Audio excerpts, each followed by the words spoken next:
Hello everyone, good morning. কেমন আছো সবাই? আশা করছি সবাই খুব ভালো আছো। আমরাও বেশ ভালো আছি। পিউস লাইফস্টাইলে তোমাদের সবাইকে আরও একবার ওয়েলকাম আমার নতুন ভিডিওতে। আর আজকে সকালে ঘুম থেকে উঠে দেখি প্রচণ্ড পরিমাণে বর্ষা হচ্ছে। ঘরের ভিতরে তো বুঝতে পারিনি, আর ঘুম থেকে যখন উঠে বাইরে আসলাম দেখি প্রচুর বর্ষা, পুরো অন্ধকার হয়ে আছে চারিদিক থেকে। আর দেখে মনে হলো তো অনেক রাত থেকেই বর্ষা হওয়া শুরু হয়েছে। তো কি করব, ঠান্ডার ভিতরে একেবারে কেঁপে যাচ্ছি। আর শুধু বৃষ্টিই হচ্ছে না, তার সাথে প্রচুর পরিমাণে বজ্রপাত হচ্ছে। কিন্তু কি করা যাবে, এই ওয়েদারের ভিতরেও কিন্তু ত্রিতাংশুর পাপাকে ডিউটি যেতে হয়েছে। আর আমরা তো ঘরের ভিতরে তাও সেভ আছি, কিন্তু সে তো এরকম রাস্তা জার্নি করে অনেকটা দূরই যাবে। তো সকালে ব্রেকফাস্ট সেরে নিলাম, তারপরে কিছু এই ফ্রুট কেটে দিয়েছি ত্রিতাংশুকে। আর এত ঠান্ডার ভিতরে ওকে বাইরে যেতে দিচ্ছি না, ঘরেই বসে আছে। ও এই খেলাধুলা করছে। এখন অরেঞ্জ দিলাম, অরেঞ্জ খাচ্ছে। আর আজকে শুধুমাত্র একটুখানি বেগুন ভাজা করব। তো বেগুনগুলো এরকম ছোট ছোট পিস করে নিয়েছি, কারণ অনেকটা বড় সাইজের ছিল। আর গোল গোল পিস করে যদি দিই না, বারবার মাঝখান থেকে খুলে যেতে থাকে, সেই জন্য এরকম ছোট ছোট করে পিস করে ভাজা করে নিয়েছি। আর বেগুনটা প্রায় ভাজা হয়ে গেলে উপর থেকে দুটো কাঁচা লঙ্কা, পেঁয়াজ কুচি আর ধনেপাতা ছড়িয়ে দিয়েছি। আর রান্না করতে করতে কিন্তু আমারও খুব খিদে পেয়ে গিয়েছিল, সেই জন্য আমি একটু বিস্কিট খেয়ে নিচ্ছি। আর এই যে দেখো, ত্রিতাংশু অ্যাপেল কেটে নিয়েছে, অ্যাপেল খাবে বলছিল। আর এই সময় কিন্তু আমার সমস্ত কাজই হয়ে গিয়েছিল। তারপরে ছেলে আর আমি একটুখানি ক্যামেরার সামনে চলে আসলাম তোমাদের সাথে সাক্ষাৎ করার জন্যে। আর আজকে কিন্তু আমি বিশাল বড় একটা ভুল করে ফেলেছি। আসলে ধৃতাংশু একা একা খুব সুন্দর একটা বন্দুক বানিয়েছিল এই ব্লকগুলো দিয়ে। এবার আমি না ওটা খুলে ফেলেছি। আর ছেলের আমার কি কান্না, আমি কেন ওটা খুলে ফেললাম বলে নিজের মনে 1 ঘন্টার উপরে বসে বসে কেঁদেছে। আমি কিছুতেই তাকে চুপ করাতে পারছি না।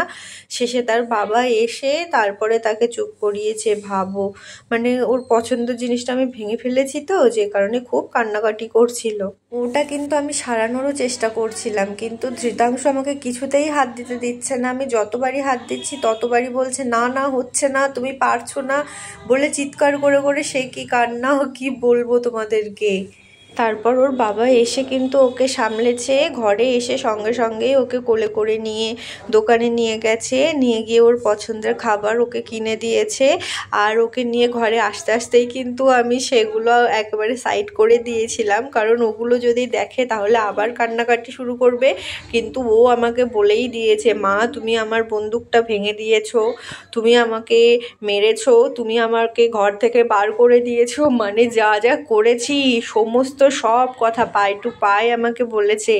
আর ওর বাবাকেও বলেছে, জানো বাবা, মা কিন্তু আমার সাথে এই সব কাণ্ডগুলো করেছে। ভাবো কি ছেলে হয়েছে, এক্ষুনি নালিশ করা শিখে গেছে।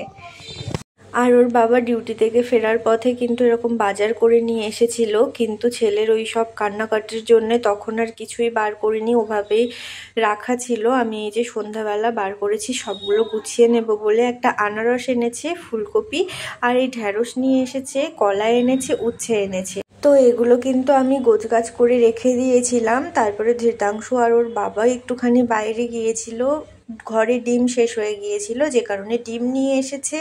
আর তার সঙ্গে 2-4টে গ্রসারির জিনিসপত্রের দরকার ছিল, সেগুলো নিয়ে এসেছে। আর এই যে আজকে আন্টিরা এই কারির তরকারি বানিয়েছিল, তো আমাদের ঘরে পাঠিয়ে দিয়েছে আমাদের জন্যে। বেশ ভালো লাগে কিন্তু আন্টি এই সমস্ত খাবারগুলো বানিয়ে দেয়। আর আমি তো খুব কমই বানাই এগুলো, তো নতুন রান্না বেশ ভালো লাগে খেতে। আর আমি কিন্তু রাতে রান্না করেছিলাম এরকম ছোলার ডাল, রুটি দিয়ে খাওয়া হবে, যে কারণে একটু ঘন ঘনই বানিয়েছি, খেতে বেশ টেস্টি লাগবে। আর এখানে কিন্তু প্লেটে রাতের খাবারটাও নিয়ে নিয়েছি, এবার ডিনারটা সেরে নেব। তো যাই হোক, আজকের ভিডিওটা কিন্তু এই পর্যন্ত। কেমন লাগলো তোমরা অবশ্যই কমেন্ট করে জানিও। ভালো থেকো সবাই, দেখা হবে নতুন কোনো ভিডিওর সাথে। ততক্ষণ সবাই ভালো থেকো, সুস্থ থেকো, সাবধানে থেকো।